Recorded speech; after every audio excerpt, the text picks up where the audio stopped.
자, 오늘은 우리가 주님의 눈으로 교회를 보다라고 하는 우리 시리즈 설교 가운데 두 번째입니다. 우리 서머나 교회를 향한 주님의 말씀을 통해서 주님은 무엇을 부요하다고 보시는가라고 하는 그런 제목으로 말씀을 나누려고 합니다. 우리는 지금 인류 역사상 가장 어느 때보다도 물질적으로 풍요로운 그런 시대를 살아가고 있습니다. 과거의 왕들도 누리지 못했던 그런 편리함을 어쩌면 많은 사람들이 우리는 일상에서 그것을 누리고 살아갑니다. 손바닥만한 휴대전화 하나로 전 세계와 실시간으로 연결됩니다. 필요한 물건은 손가락 하나만 한 번만 클릭하게 되면 집 앞까지 배달이 됩니다. 정보와 물질이 그야말로 차고 넘치는 그런 시대입니다. 그런데 참 이상합니다. 외형은 이토록 풍요로워졌는데 정작 이 시대를 살아가는 현대인의 마음을 가만히 보게 되면 점점점 더 가난해지는 것 같고 점점 피폐해지는 것 같습니다. 미국 뉴욕 대학교의 교수이자 사회심리학자인 조나단 하이트라고 하는 사람의 책이 있습니다. 불안 세대라고 하는 그런 책입니다. 그 책에서 그는 이렇게 말했습니다. 연결은 과잉되었으나 관계는 약해졌고 소유는 많아졌으나 만족은 사라진 불안 세대다. 실제로 현대인은 풍요의 시대를 살고 있지만 역설적으로 그 어느 때보다도 깊은 불안과 우울함에 시달리고 있습니다. 우리 세계보건기구에 따르면 현재 전 세계 3억 명이 넘는 그런 사람들이 우울증을 경험하고 있다. 여러분, 이 우울증이라고 하는 것이 믿지 않는 사람들만 우울증을 경험하는 거 아닙니다. 믿는 사람들 가운데 우울증이 있고요. 똑똑하다라고 하는 사람들 가운데도 배움과 학식이 많다고 하는 사람들 가운데도 이 우울증으로 오랜 시간을 고생하는 사람들이 참 많이 있습니다. 뿐만 아니라 10억 명 이상의 사람들이 다양한 정신적 건강에 어려움을 겪고 있다라고 그렇게 보고하고 있습니다. 여러분, 전 인구의 80억 가운데 10억 명이라고 그러면 엄청난 이런 사람들이 지금 정신적인 그런 문제로 인해서 어려움을 겪고 있다는 거죠. 풍요는 늘었지만 평안은 줄어들었습니다. 소유는 많아졌지만 만족은 사라졌습니다. 어떻게 보면 통장의 잔고는 두꺼워졌지만 영혼은 바짝 메말라 버렸다는 거죠. 그래서 세상은 끊임없이 우리에게 이렇게 속삭입니다. 얼마나 더 가져야 안전할까? 얼마나 더 높이 올라가야 충분할까? 세상 끊임없이 이렇게 우리에게 질문하는 거죠. 그런데 성경은 세상이 그렇게 질문하는 것과는 전혀 다른 그런 질문을 합니다. 너희에게 무엇이 있어야 진짜 부유한 인생인가? 자, 오늘 본문에서 주님은 세상 사람들의 눈에는 가난하고 실패한 사람처럼 보이던 이 서머나 교회를 향해서 주님이 놀랍게 선언하고 있는 그런 말씀입니다. 본문 9절에 보게 되면 내가 네 환난과 궁핍을 알거니와 실상은 네가 부유한 자니라. 환난이 있습니다. 궁핍이 있습니다.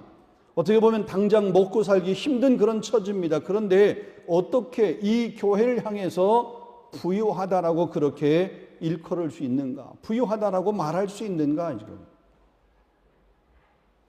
우리는 여기서 중요한 사실을 하나 발견할 수 있습니다.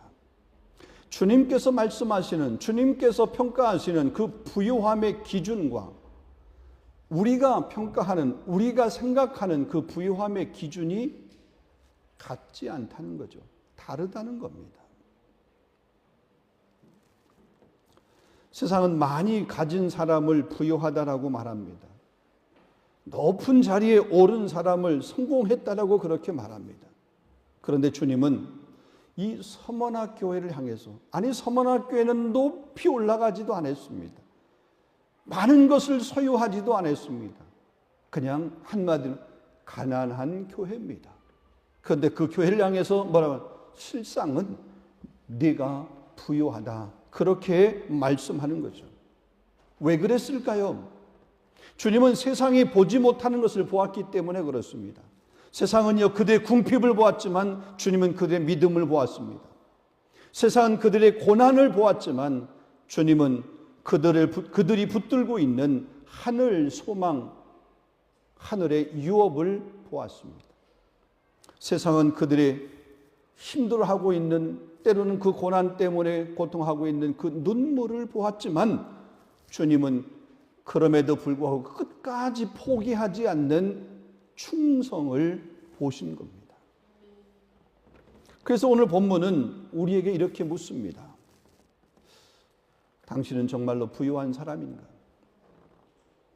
당신은 주님이 인정하시는 그런 부유함을 정말 가지고 있는가? 그 부유함 안에 생활하고 있는가? 오늘 이 말씀을 통해서 우리에게 질문하는 거예요. 내가 정말 부유한 사람인가? 하나님이 부유하다라고 하신 그 부유함을 내가 정말로 누리고 있는 사람인가? 자, 오늘 이 말씀 서문학교회를 통해서 주님께서 인정하시는 참된 부유함이 무엇인지를 같이 한번 생각해 보겠습니다. 자, 첫 번째입니다. 주님은 흔들리지 않는 믿음을 부유함이라고 그렇게 말하고 있습니다. 한번 따라하겠습니다. 흔들리지 않는 믿음. 자, 먼저 우리는 서문학교회가 처해 있던 상황을 이해해야 됩니다. 서문학교회라고 하는 이 서문화라고 하는 지역은 오늘날 튀르키예의 아름다운 항구 도시인 이즈미르라고 하는 그런 도시입니다. 당시 소아시아에서 지난주에 우리 살펴보았던 에베소, 이 에베소와 함께 그 에베소와 우열을 가리기 힘들 정도로 그렇게 번성했던 경제와 문화의 중심 도시입니다. 동시에 로마 황제 숭배가 가장 강력하게 시행이 되었던 황제 숭배의 그런 사상이 강했던 그런 도시입니다. 그곳에서 로마 황제를 향해서 이렇게 그들은 불러야 됐습니다. 가이사가, 황제가 나의 주님이시다. 이렇게 고백을 해야 됐어요. 그렇게 강요되어졌고 그렇게 고백을 해야만이 되는, 그것이 시민의 당연한 의무이고 하나의 법이었습니다. 근데 바로 이런 지점에서 우리 그리스도인들은 고난을 받을 수밖에 없는 겁니다. 왜냐하면 예수 그리스도의 보혈로 구원받은 성도는 황제를 주님이라고, 주라고, 큐리오스, 주라고 그렇게 고백할 수가 없어요. 왜요? 주라고 고백할 수 있는 그 주님은 예수 그리스도 한 분밖에 없기 때문에 그런 거죠. 그래서 이들은 이 황제 숭배를 거부하게 되는 거죠. 옛날 우리 역사를 보게 되면 신사참배 우리가 거부했던 것처럼 그렇게 황제 숭배를 거부하게 되는 겁니다. 근데 이 황제 숭배를 거부한 대가는 참혹했습니다. 그들은 직장에서 해고를 당해야 됐습니다. 길드라고 그러죠. 이 상업하는 사람들의 그 협동조합, 이런 이 상업조합이 있습니다. 그런 조합에서 쫓겨나게 되었습니다. 전 재산을 몰수당했습니다. 사회적으로 불이익을 감당을 해야 됐습니다. 그러니까 그들이 생활할 수 있는 생활의 그런 방식들, 생활의 그런 수준들, 형편들 이런 거 보면은 이루 말할 수 없는 어려움, 이루 말할 수 없는 그런 곤경 가운데 처해 있습니다. 근데 그런 이 서머나의 성도들의 모습을 주님이 보고 계신 거예요. 그래서 이렇게 말합니다. 내가 내 환난과 내 궁핍을 안다. 그래요. 그들이 왜 환난을 당했는지, 그들이 무엇 때문에 그렇게 궁핍한, 아니 남달리 그들이 가지고 있는 재능이 없어서 그렇게 궁핍한 삶이 아니라 큐리오스, 주님이라고, 황제를 주님이라고 그렇게 고백하지 못함으로 인해서 사회적으로 매장돼서 어쩔 수 없이 어려운 형편에 처할 수밖에 없는 그런 환경, 그것 때문에 어렵고 그것 때문에 고통스럽고 그것 때문에 궁핍한 것 안다라고 얘기합니다. 다시 말하면 그들의 눈물과 그들의 고난을 다 알고 계신다. 그렇게 말씀하시는 거죠. 특별히 본문 8절 말씀 보면 주님은 자신을 이렇게 소개하고 있습니다. 처음이며 마지막이며 죽었다가 살아나시니, 주님 당신을 이렇게 설명을 합니다. 창조주이시며 역사의 주관자이시며 이미 죽음을 이기시고 부활하신 그 주님, 그들의 고난, 그들의 환난을 다 알고 계신다라고 그렇게 선언을 하고 있는 거죠. 서머나 교회의 형편을 다 아시는 그 하나님, 주님, 그 주님이 오늘 저와 여러분, 우리 교회의 형편도 다 아실 줄로 믿습니다. 우리 인간의 머리털까지 다 세신 바 되셨다라고 그랬어요. 우리 삶의 구석구석, 우리 모습, 생활의 형편 다 아시는 줄로 믿습니다. 자, 9절 말씀 보면 환난이라고 하는 단어가 있습니다. 환난이라고 하는 단어. 헬라어 말씀 보면 들립시스라고 하는 그런 단어입니다. 근데 이 의미는 뭐냐면 무거운 돌이 가슴을 짓누르는 듯한 그런 압박감을 얘기합니다. 무거운 돌이 그냥 가슴에 이렇게 꽉 눌려 있는, 그래서 압박감을 느끼는 그런, 숨이 턱까지 막히는 그런 고통입니다. 실제로 서문학교의 성도들은 그런 고통 속에 있었습니다. 그런 어려움 속에 그런 환난을 지금 겪고 있었던 것입니다. 그런데 주님은 그 환난 속에서도 믿음을 버리지 않고 지켰던 그 중심을 보시며 그것이야말로 진짜 부요함이다. 부요함이라고 그렇게 칭찬하고 있는 모습을 보게 됩니다. 베드로전서 1장 7절 말씀 보면 너희 믿음의 확실함은 불로 연단하여도 없어질 금보다 더 귀하여 예수 그리스도께서 나타나실 때 칭찬과 영광과 존귀를 얻게 할 것입니다 말씀했습니다. 여러분, 용광로의 그 뜨거운 불은 금을 파괴하기 위함이 아닙니다. 그 불순물을 제거해서 순금으로 만들기 위해서 그 용광로의 그 뜨거운 불이 필요한 거죠. 마찬가지로 하나님께서 허락하시는 이 고난은 우리를 무너뜨리기 위한 것이 결코 아니라는 겁니다. 믿음의 진실함을 드러내게 하기 위한 도구가 된다는 겁니다. 요셉, 감옥의 고난 속에서 그 믿음의 진실됨이 증명되었습니다. 다니엘, 사자굴의 위기 속에서 그 믿음의 진가가 증명되었습니다. 욥, 이해할 수 없는 그런 시련 속에서 그 믿음의 진가가 드러났습니다. 여러분, 우리 개혁주의 신학에서 고난을 그냥 우연의 결과다 이렇게 설명하고 있지 않습니다. 그냥 우연으로 보고 있지 않습니다.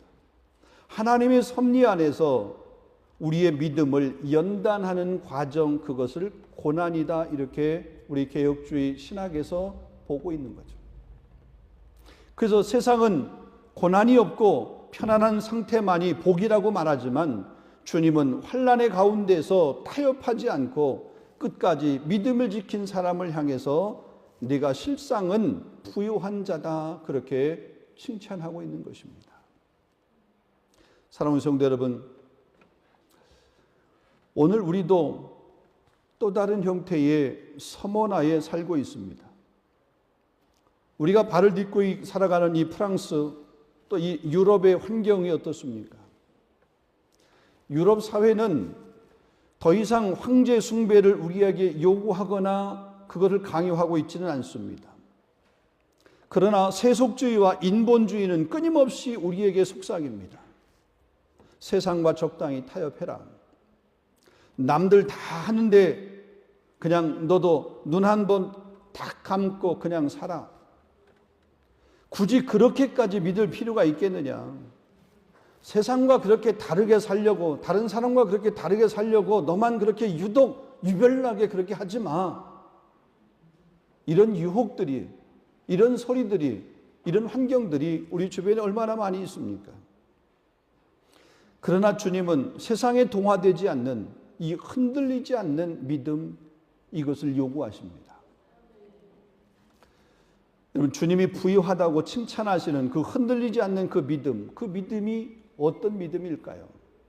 뭐 여러 가지가 있을 수 있겠습니다만은 첫 번째로 보면 어떤 상황에서도 예배의 자리를 타협하지 않는 믿음, 그 믿음이 흔들리지 않는 믿음입니다. 또 두 번째로 보면 이익과 손해의 갈림길에서 말씀의 공의를 선택하는 믿음입니다. 다시 말하면 손해를 보더라도 그리스도인은 정직해야 됩니다. 다른 사람들이 적당하게 속이고 저울을 속인다고 해서 우리도 저울을 속이는 그런 삶, 그런 상업행위를 해서는 안 된다는 거죠. 정직해야 된다는 겁니다. 실제로 내 뜻대로 일이 풀리지 않고 혹은 인생의 겨울을 지날지라도 하나님의 절대 주권을 결코 우리가 놓지 말아야 된다는 거죠.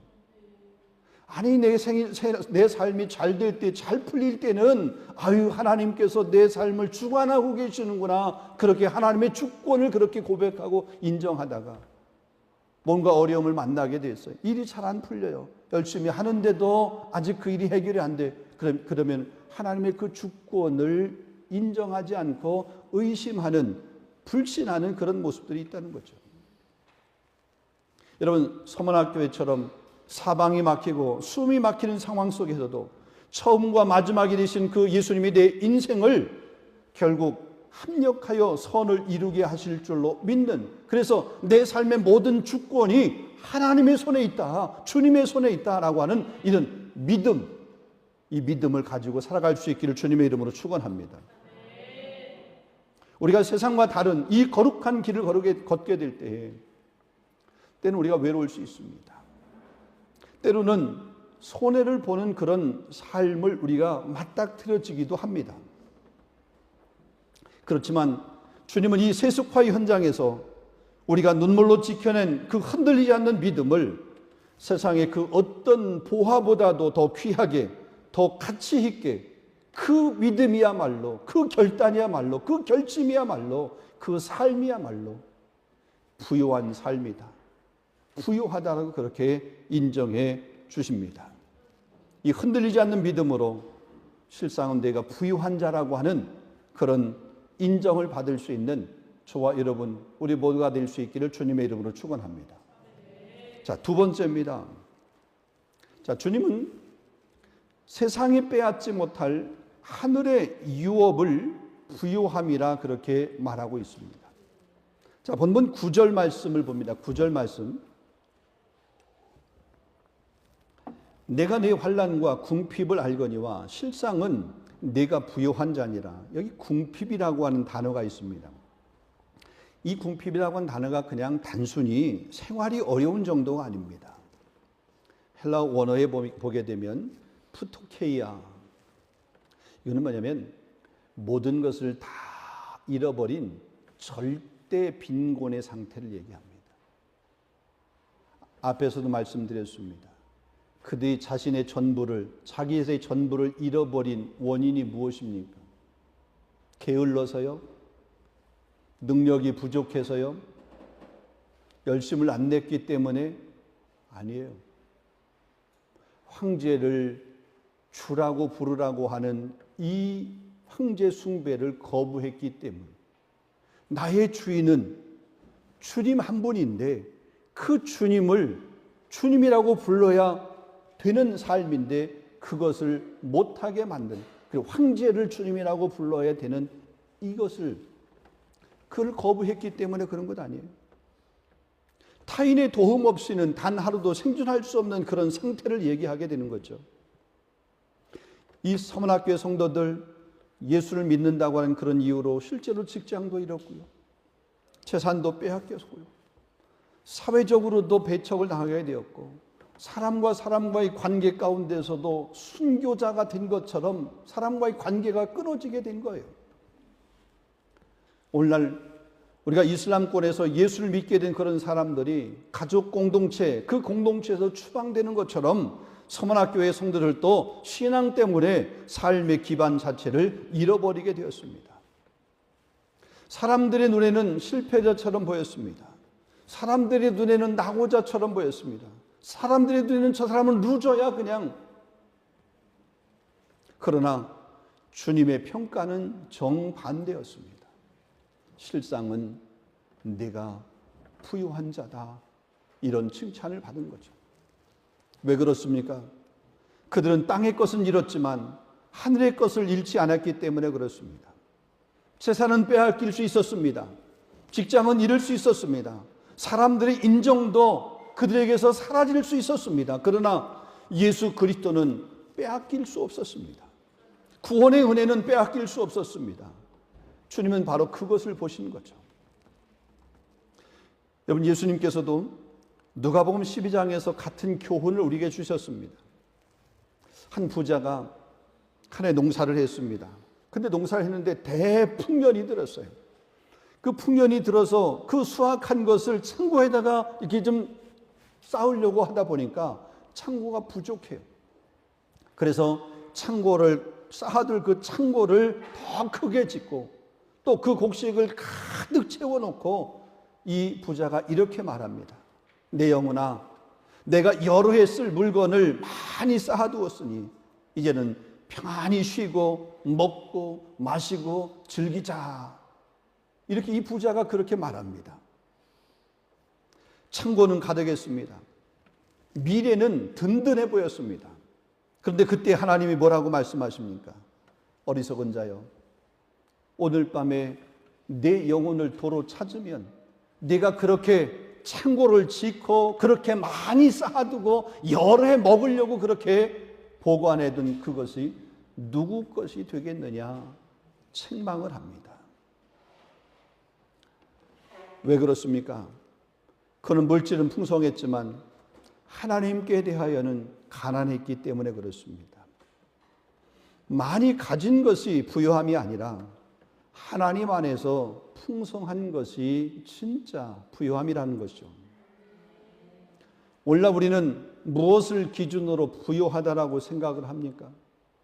여러분은 무엇을 기준으로 부유하다라고 생각하십니까?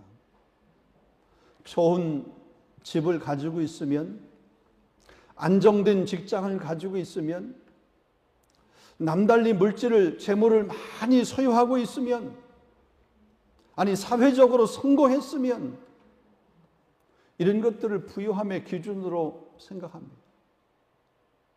일반적으로 그렇잖아요. 세상 사람들이 부유하다, 부자다 그러면 뭔가 이렇게 소유가 많은 거잖아요. 손에 쥔 게 많은 거잖아요. 다른 사람에게 빼앗기면 안 되는, 움켜쥐고 있는 것들이 많은 거잖아요. 근데 한번 현실을 한번 보겠습니다. 많이 가졌지만 불안하고 성공을 했다라고 그러지만 공허함을 느끼는 사람들이 많이 있습니다. 오래전입니다. 우리나라의 최고의 재벌 그 총수가 그 자기 건물 사옥에서 뛰어내려서 자살한 경우도 있죠. 그분이 소유하고 있는 거 한 100분의 1, 1000분의 1만 내가 소유하고 있어도 나는 평생 감사할 것 같아요. 내가 평생 잡을 수 없는 것을 잡은 사람인데 그 삶의 의미를 깨닫지 못하고 공허함을 느껴 자살하는 사람도 있잖아요. 많이 가졌지만 불안한 사람들 많습니다. 파리에 지인들이 오게 되면 처음 만나서 여러분 하시는 말씀이 뭐죠? 파리에는 소매치기가 많아요. 소매치기 조심하세요. 우리 일반적으로 그런 얘기 하지 않나요? 우리 나재명 집사님이 지난번에 이렇게 출장 나오셔서 호텔에서 이렇게 체크인 하시다가 그 호텔에다가 이렇게 가방을 놔뒀어요. 거기에는 출장에 필요한 랩탑, 노트북부터 시작해서 기타 등등 이런 게 많이 있어요. 근데 그 체크인 하는 그 짧은 순간, 그때 옆에 아들도 데리고 왔었어. 그 두 눈으로 이렇게 좀 지켜보고 있는 그런 가운데 그 짧은 시간에 그거를 가져갔잖아요. 여러분 다니엘 기도회 때 그 김은호 목사님 말씀 들으셨죠? 식사하시기 위해서 트로카데로 앞에서 이렇게 그 식당에 들어가 식사하시는데 그 가방을 의자 위에다 놨다가 옆에 이렇게 발밑을 살짝 내려놓으셨대요. 근데 식사하고 나서 보니까 가방이 없어진 거예요. 거기에 이번 다니엘 기도회 때 사용하시려고 이거 아이패드, 최신형 핸드폰, 그 다음에 기타 등등 뭐 있는데 설교하셔야 되는데 설교 원고를 담은 이 패드가 없어.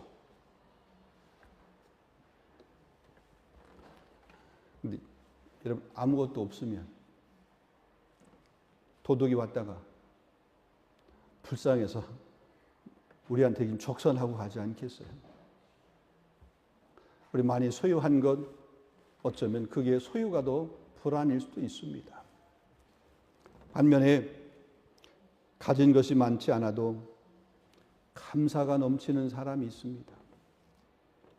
미래는 불확실하지만 소망 가운데 살아가는 사람들이 있습니다.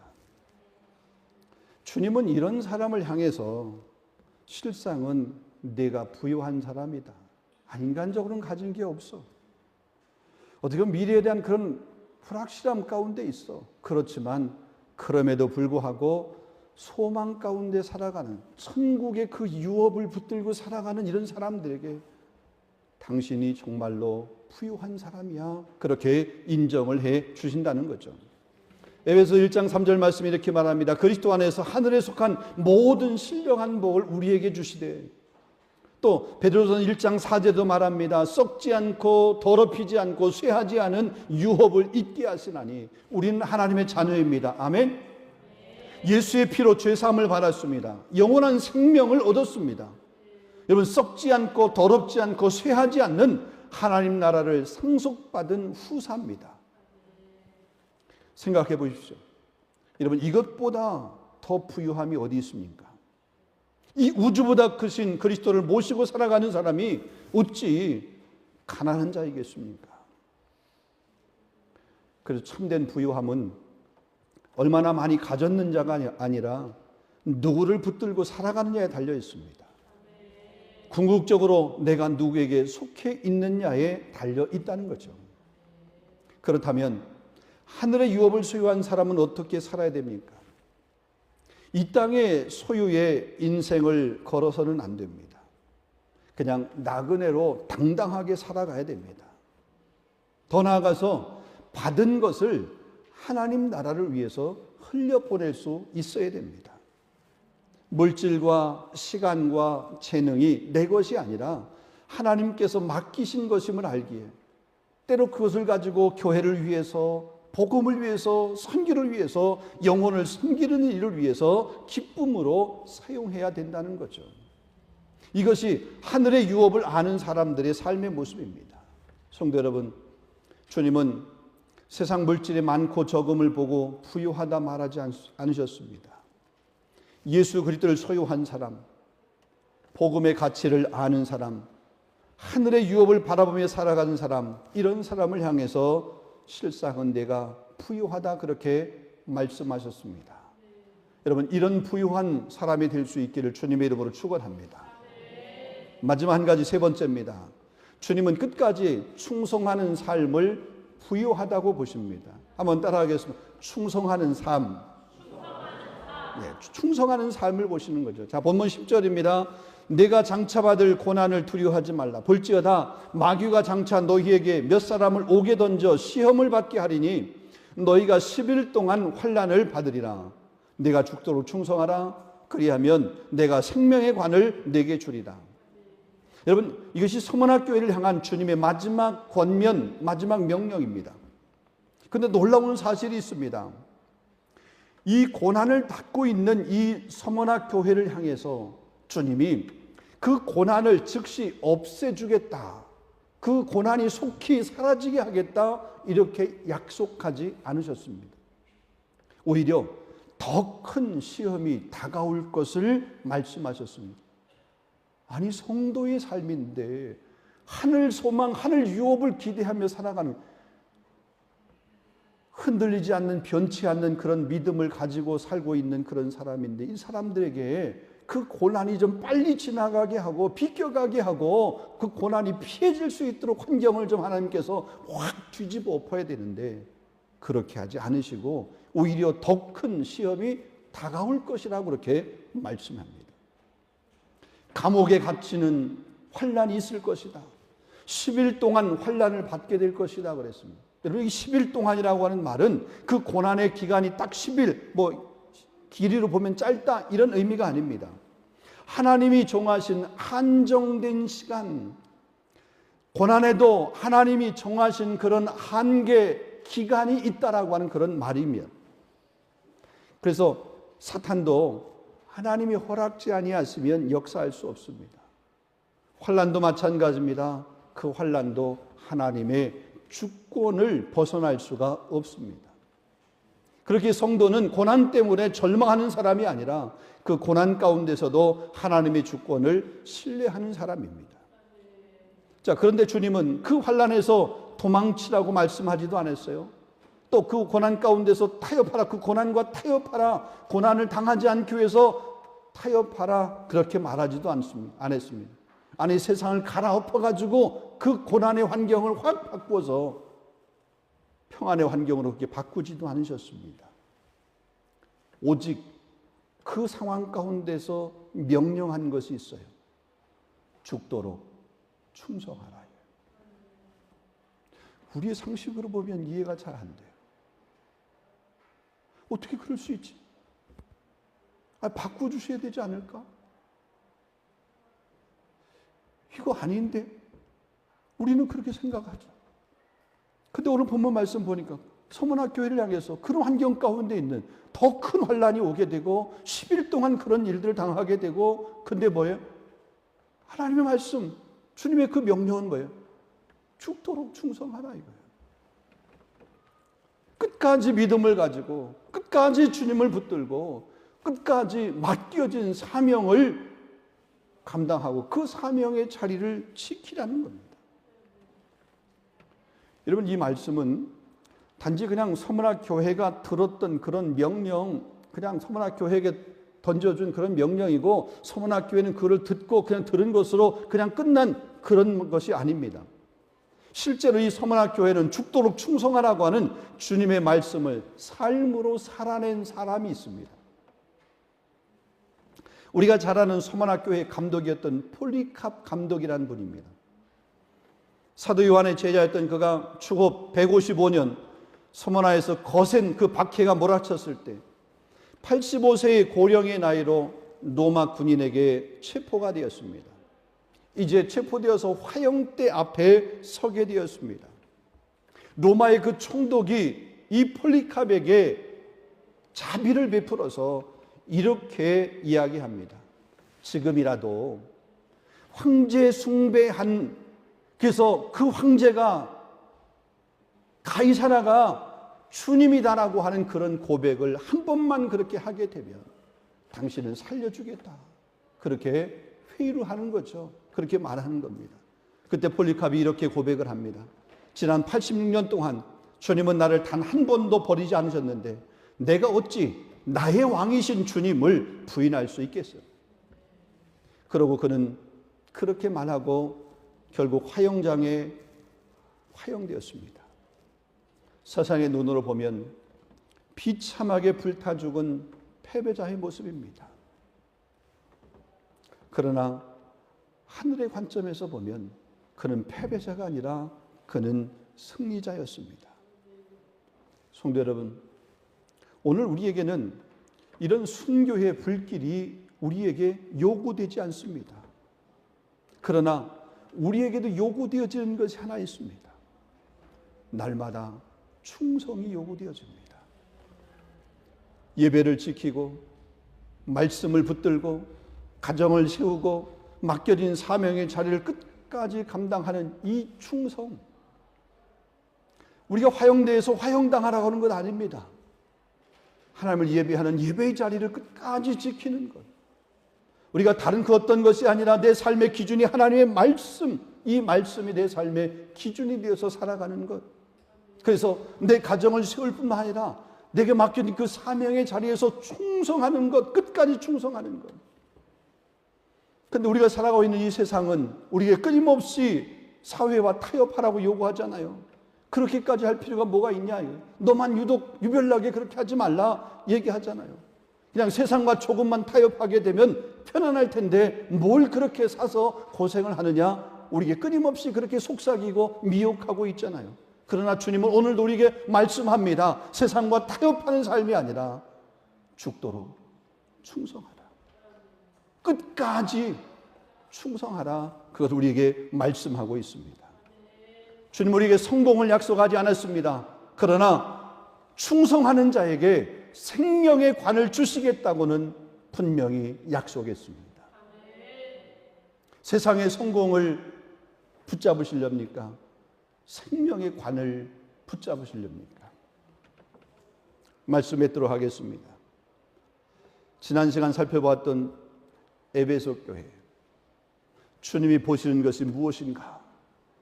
에베소 교회의 처음 사랑, 그것을 주님은 책망하면서 그 처음 사랑을 보셨습니다. 오늘 서문학교에서는 무엇을 부유함이라고 하시는지 우리에게 말씀해 주셨습니다. 세상은 지금도 우리에게 더 많이 가지라고 말합니다. 더 높이 올라가라고 말합니다. 그래야 더 안전하다라고, 그게 성공이라고 그렇게 말합니다. 그러나 서문학교회를 향한 주님의 평가는 세상 사람들이 말하는 그런 평가, 그런 기준하고 달랐습니다. 주님은 환난 가운데서도 흔들리지 않는 믿음을 가진 사람, 세상이 빼앗을 수 없는 하늘 유업을 붙든 사람, 그리고 끝까지 충성하는 사람을 향해서 말씀했어요. 네가 실상은 네가 부유한 자니라. 여러분, 세상의 기준으로 여러분의 기준을 평가하지 마시고 세상의 기준에 맞추려고 여러분의 신앙 양심을 바꾸지 마십시오. 내 안에 예수 그리스도가 계시고 하늘의 유업이 있으며 오늘도 믿음을 지키고 있다라고 그러면 우리는 이미 부유한 사람입니다. 바라기는 우리 교회가 세상이 부러워하는 교회가 아니라, 아니 세상 사람이 부러워하는 교회가 되어야 되겠지만 그것보다도 주님이 우리 교회를 보면서 실상은 부유한 교회다라고 그렇게 인정할 수 있는, 그렇게 말씀하실 수 있는 우리 교회가 될 수 있기를 주님의 이름으로 축원합니다. 그리고 모두가 흔들리지 않는 그런 믿음으로 하늘 유업을 붙들고 끝까지 충성하는 삶으로 주님 앞에 인정받는 참된 부유함의 사람이 되시기를 주님의 이름으로 축원합니다.